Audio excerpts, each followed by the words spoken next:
Linda Hirsch, and this is EdCast, a program created and produced by educators for everyone interested in education. There are many components to building a successful school environment. The teacher is a key factor, but often we overlook the importance of leadership in the school ecosystem. The principal is a major player in ensuring student success. But how do we recruit principals to a career with such high stress and low retention? How do we prepare and support them?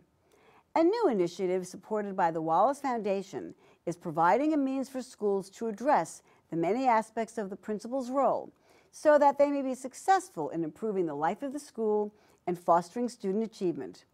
Join us now for a look at the principal pipeline and its impact on furthering quality school leadership. Coming up now on EdCast.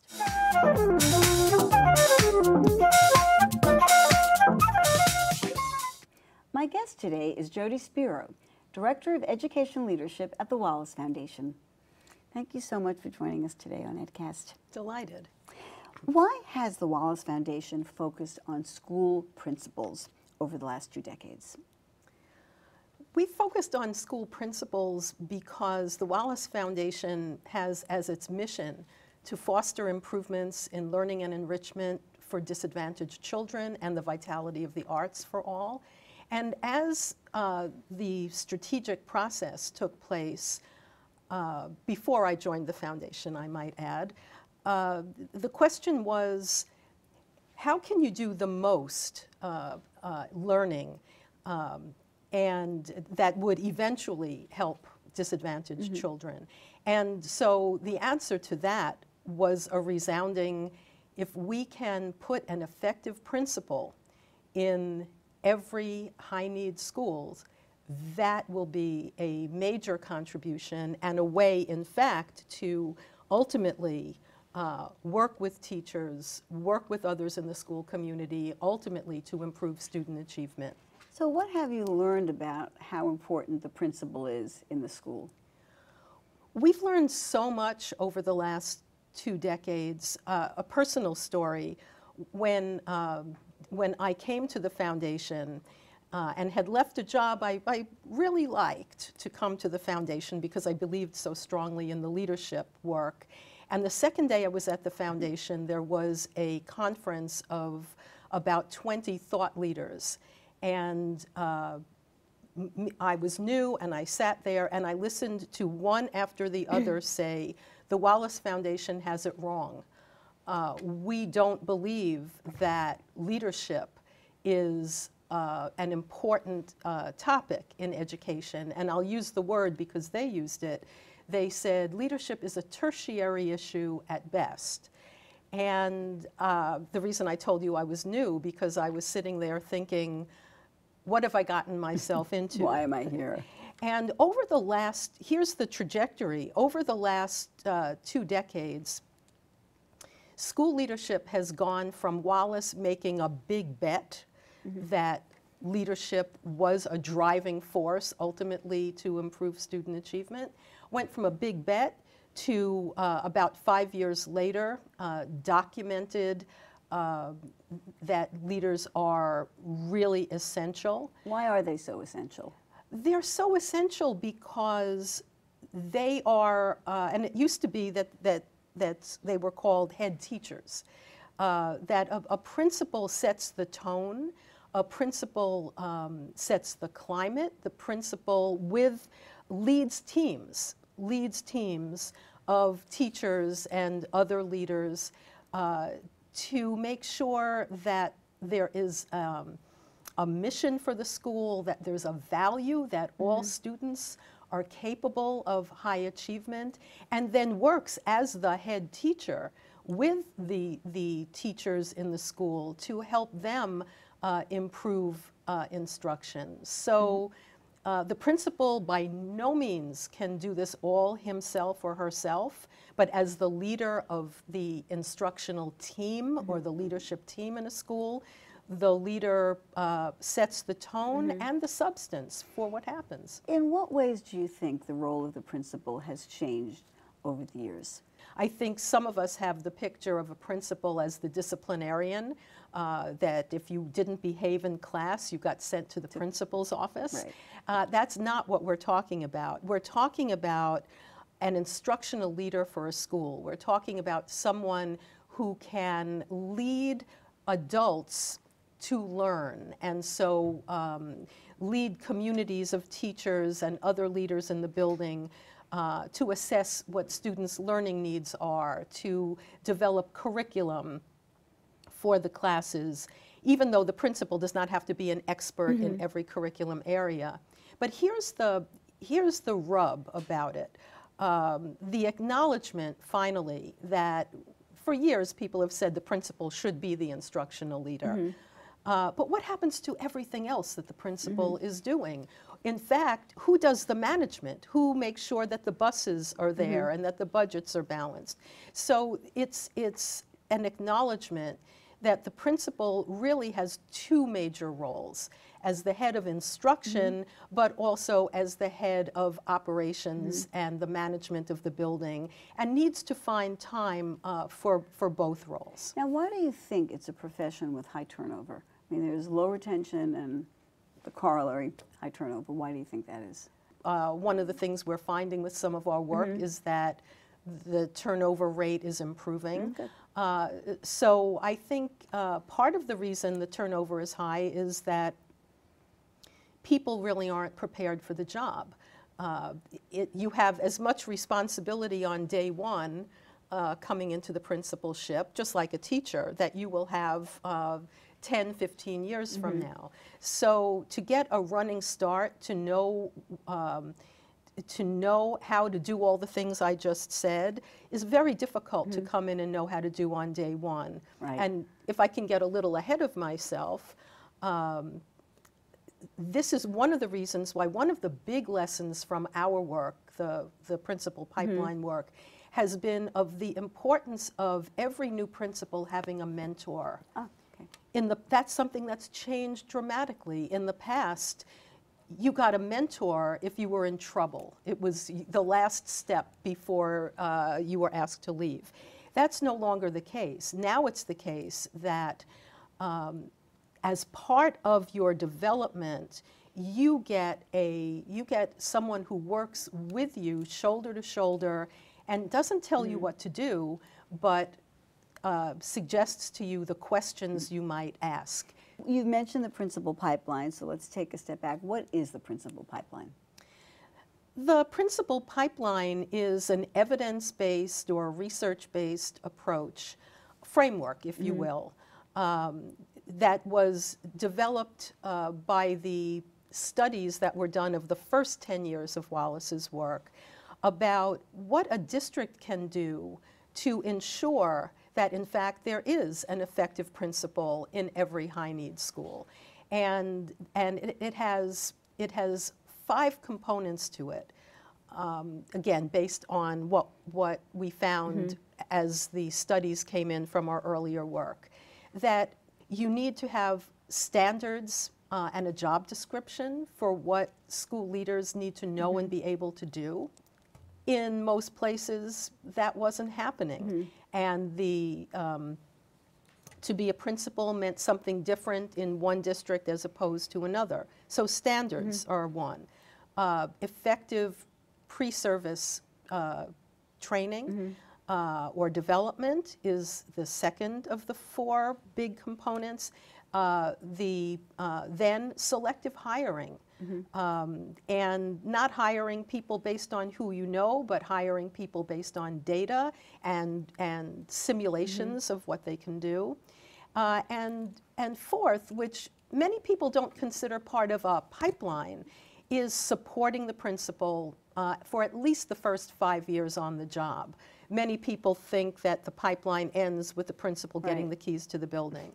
And I said 5 components. Those are the 4. And the 5th one, though, are district supports that build in systems, data systems, and other district-wide policies that support principals. Now, I know that you've also learned that there are certain practices that we see with effective principals. Can you tell us what you've learned about the practices of effective principals? What is it that they do?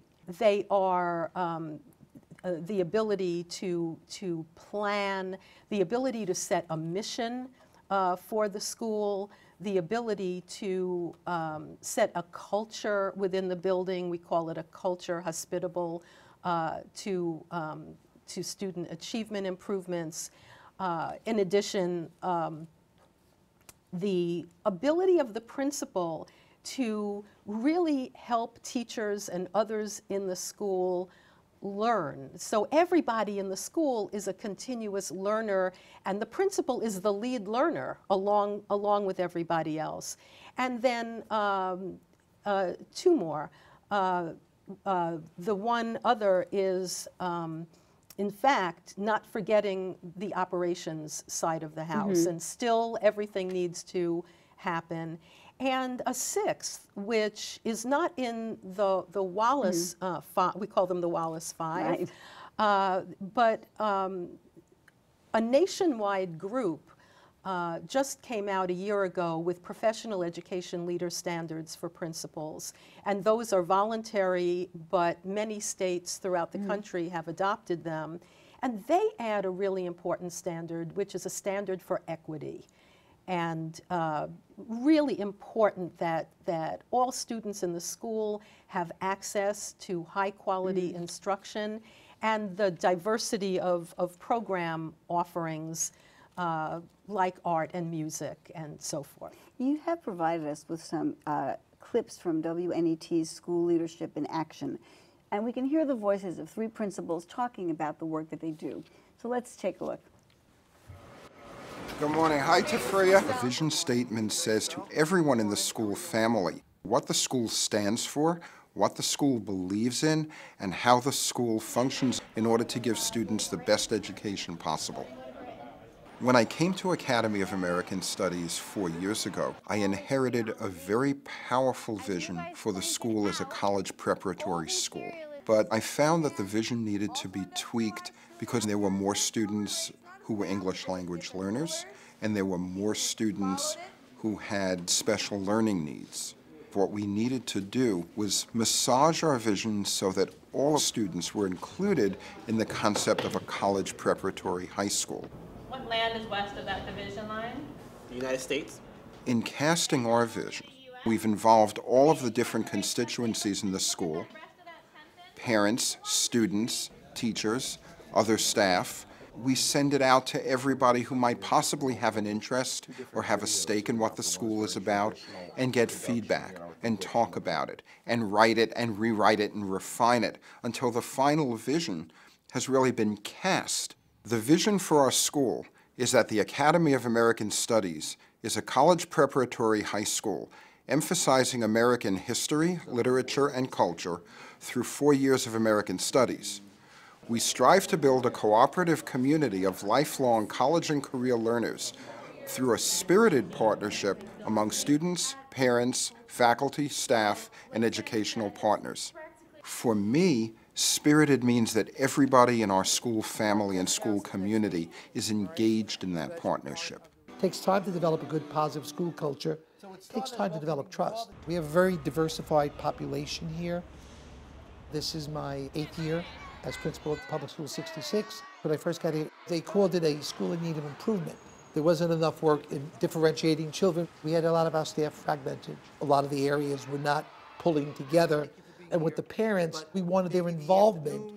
I felt that children with often severe needs, medical needs, emotional needs, were dealt with, but were not helped.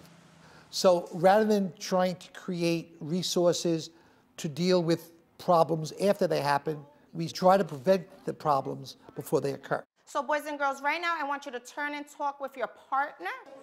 We're trying to develop and educate the whole child.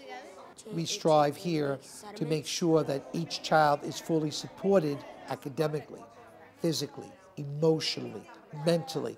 We start to assess and actually create a plan from the first day the child comes in the building. As a new principal, you come in sometimes with the best of intentions. You look back and you look at things that you could have done differently. I came in here like a bull in a china closet, and wanted things done very, very quickly. And you do have to understand and remember that you're working with people. You have to be sensitive to their needs. You have to also be sensitive to the school culture that you're inheriting. So what are you going to persuade me about? What are you going to argue with? We're going to talk. There's that transition from working hard to working smart, and one of the key things that you have to do is identify those people who are going to be a part of your team. So think about what you did really well, and then think about what you could grow. Okay. Your core instructional team is one of the first things you should do as a new principal, and gather those people who have the same philosophy, who are going to help you succeed. Those people were put into place, and then we had the momentum to really make a move. So then it went from offering professional development opportunities to really creating this inclusive environment and attracting really high-quality teachers and investing in the teachers that were here already.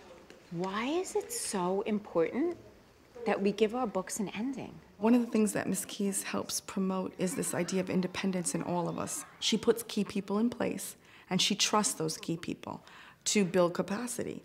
And I think that's a big part of the success, which is trusting people to do their jobs and giving us any support we need. If you find that the reading levels aren't moving as much in second grade, it's because when they get to those higher levels, they're doing a lot of that thinking work. Building capacity is a leadership style where you want to ripple all the professional development so that the teachers become the teacher leaders and they become the staff developers. And it's about spreading that expertise to everybody. One of the things that we did at our school was create a go-to list, and we have about 15, 20 teacher names, and we have identified their strengths and how they can help other staff members to grow in their practice.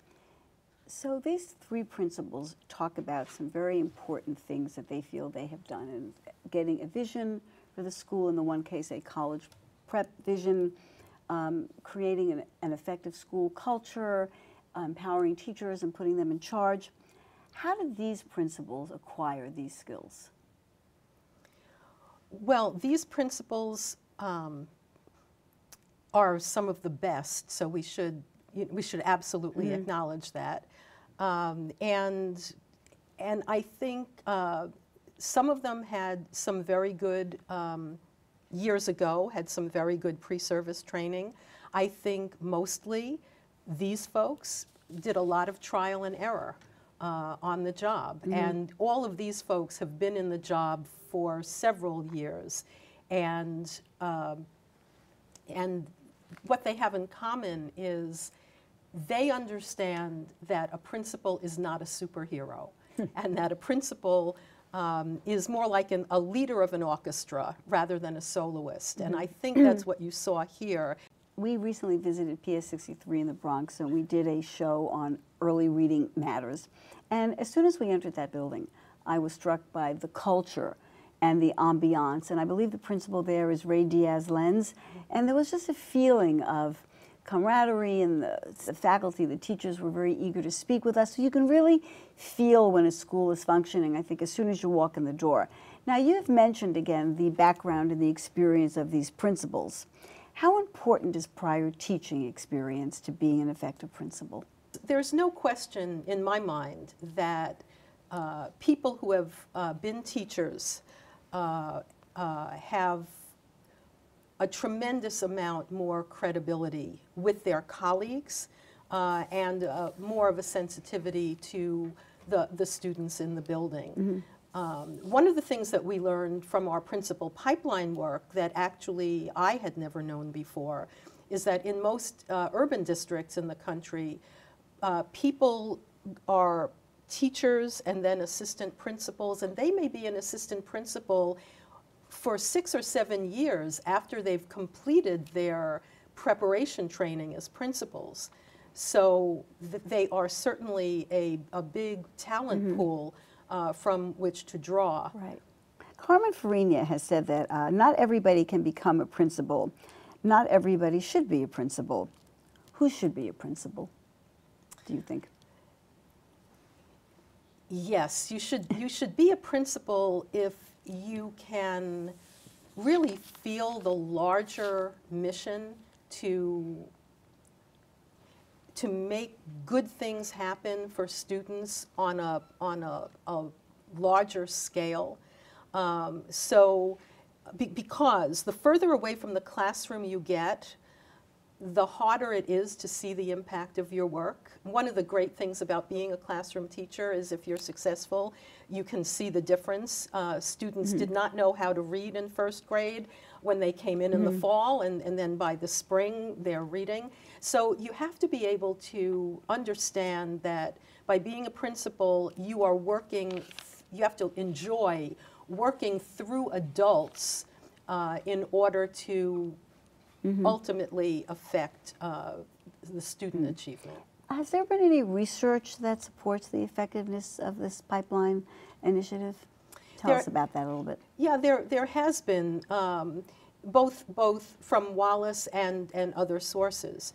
But I do have to say, I'll answer the question, but I have to say the biggest message is stay tuned, because we have in December the 7-year-long study of the principal pipeline as it relates to student achievement and other school measures. But what we know so far is because there have been what are called implementation studies there have been 5 of them over the last several years. And what we know is that the pipeline makes a difference for the adults, for the principals, and for the districts. We know that the principals who've gone through the pipeline feel better supported. That's where I got the data about mentoring, that they value their mentors. Interestingly enough, they value the feedback from their supervisors, because their supervisors are also coaches as opposed to evaluators, if you will. Also that principals feel that they have been better placed, that they are placed in schools that really meet their own skills. And when you quoted Carmen Farina saying not everyone should be a principal, I'd go a little further. Not everyone should be a principal of PS 22. You know, just because you're a good principal candidate doesn't mean you're a good candidate for every school. So there's a school fit for particular principals. That makes a lot of sense. Does your work, I know right now we're looking at the Every Child Succeeds Act, and I just wanted to know, how does your work dovetail with that? Is it being supported by it? It dovetails really nicely because the Every Student Succeeds Act gives the states and their districts responsibility for education, a role that has, quote, devolved from the federal government. And one thing that the Every Student Succeeds Act does that its predecessor didn't is really elevates in the law the importance of education leaders. So there is federal funding available for states and their districts as they rethink how they are going to achieve their education vision. And we hope, this is the commercial, you know, we hope that they will look at the Wallace website for our studies and hope that they will incorporate, because it's all their option, that they will think of incorporating programs to support education leaders. Can you tell me very briefly, and we only have less than a minute, how can school districts build a principal pipeline, and what should they do? Well, I guess the first thing they should do is start with the standards. Again, a little surprising that standards are not already in effect in a lot of places. And so and then they can go to revamping their hiring.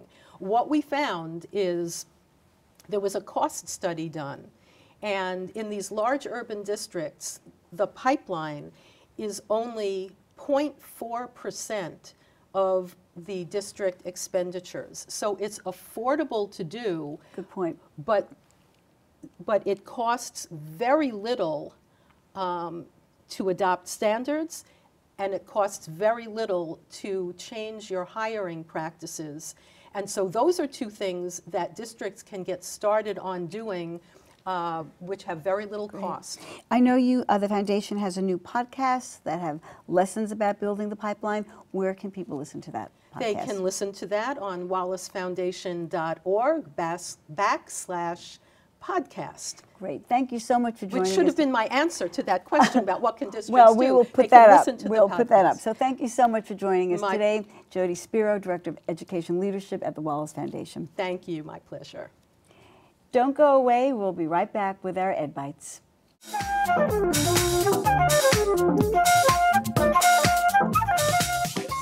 Welcome back to this edition of EdBytes. If you've ever joked that you are unable to help with homework after 3rd grade, you're not alone.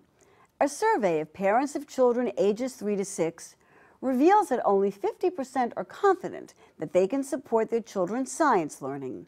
That contrasts with the 7 out of 10 who feel they can help with reading, writing, and math. The no excuses policies that exist in many charter schools have been controversial. Some find them unduly punitive, stifling creativity, and even disrespectful to minority children. Yet Education Dive cites a study that sees positive effects of this approach, and that no excuses assists in closing the achievement gap. According to the study out of Teachers College, Columbia University, charter schools with these policies do have high academic and behavioral expectations, possibly leading to the success of some of these schools. Call it a nudge or a nudge, but community college students can be coaxed into better performance in STEM fields. A new study indicates that STEM students who received personalized text messages or nudges stayed in school at a 10% higher rate than those who didn't receive them. This is a significant result, as more than 2/3 of associate degree candidates in these fields either drop out of college or switch to a non-STEM major. While teachers are increasingly incorporating online gaming tools into their classrooms, educators remind us that board games, the kind that come in a box, can help children develop essential learning skills. Some recommended games include Sorry, Battleship, Checkers and Chess, Bananagrams, Monopoly, Boggle, and Clue. These games can teach tactical thinking, build vocabulary, introduce core economic concepts, and develop logic and reasoning skills. And they are also fun. That's it for this edition of EdCast. Join us next time for important conversations about education. We'd like to hear from you. Please send your thoughts and comments to cunyedcast@gmail.com.